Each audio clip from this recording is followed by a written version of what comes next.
Welcome to Film Guys Film 411 to help you guys be in the know about what is happening in the film world, with news ranging from directing and casting announcements to talent to watch. Let's take a look. As we await the release of Star Wars The Force Awakens and potentially watch the first 6 films as we wait, Disney already has directors lined up for the next 2 sequels and other films in the franchise. Looper director Rian Johnson will direct Episode 8, and Jurassic World director Colin Trevorrow will direct Episode 9. And the Lego Movie directors Phil Lord and Chris Miller will direct an upcoming Han Solo prequel, and the filming of Star Wars Rogue One is currently underway. Felicity Jones, hot off her Oscar nod for Theory of Everything, and Ben Mendelsohn, aka Daggett from Dark Knight Rises, will star, and Godzilla's Gareth Edwards will direct. Now onto a potential star in the making, and that is Brie Larson, who audiences might have caught this summer as Amy's sister in Trainwreck, and whose name will surely be on the tip of everybody's tongue in the near future. She has garnered some serious awards buzz for the indie drama Room, which won the People's Choice Award at the Toronto Film Festival.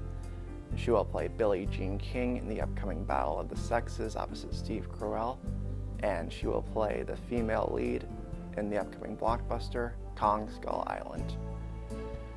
Now, in the spirit of Halloween, I figured I'd share some news that really sent chills down my spine.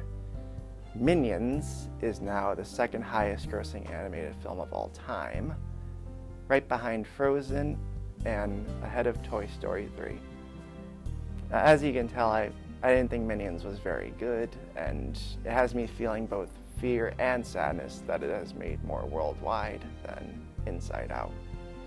Now, Disney has also announced that they will be rebooting Mary Poppins, and one name that is already being rumored to star is none other than Emily Blunt, who, after kicking butt last year with both Into the Woods and Edge of Tomorrow, has also become a fan favorite for the upcoming superhero film Captain Marvel. She not only has Sicario out this year, but next year she will play a villain in the upcoming Snow White and the Huntsman prequel, The Huntsman, and she will star in the upcoming murder mystery Girl on the Train, continuing her string of eclectic and exciting film choices. Now, since Hugh Jackman will inevitably hang up the claws as Wolverine, he himself has already found an actor who could succeed him, and that is Tom Hardy. Now, to me, that is perfect casting. Not only does he have the right acting chops, but he's the right stature, and he can also do the gravelly voice. Now, Wolverine did make Hugh Jackman a star, but could it do the same for Tom Hardy, though? Be sure to share your thoughts in the comments section or tweet me at FilmGuy619. And you can also share your thoughts on the rest of these stories as well. On to the segment Movie Money Makers, where I see how the new films did as well as how the previously released films did. Let's take a look. Opening at number 1, The Martian almost defied gravity and had the second biggest opening in October with about $55 million behind Gravity's $55.7 million. Hanging strong at number 2, Hotel Transylvania 2 still had plenty of blood pumping as it made an estimated $33 million. And Sicario finally opened nationwide as it jumped into 3rd place from 10th place last weekend, making $12 million for the weekend and a $15 million domestic total. With a budget of around $30 million, it should slowly but surely surpass it.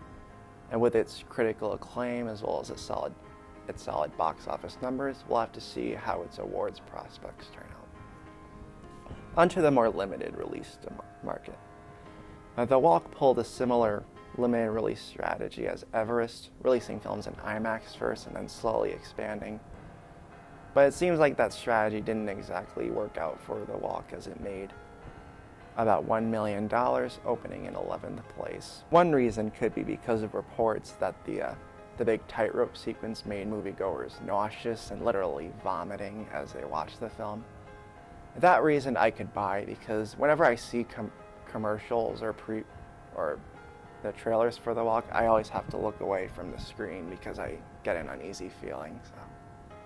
But whatever the reason, it's surely a disappointment for Sony, who I'm sure was hoping that the film would walk a thin tightrope between prestigious awards contenders, since it premiered at the awards campaign Pit Stop, the New York Film Festival, and audience crowds.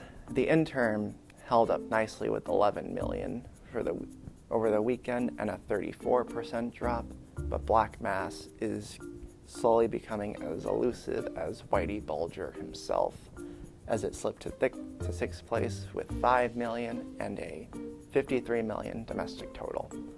Rounding out the top 5 is The Maze Runner Scourge Trials with about 8 million. For the full box office results, be sure to check out the website boxofficemojo.com, where you can see the weekend results and more.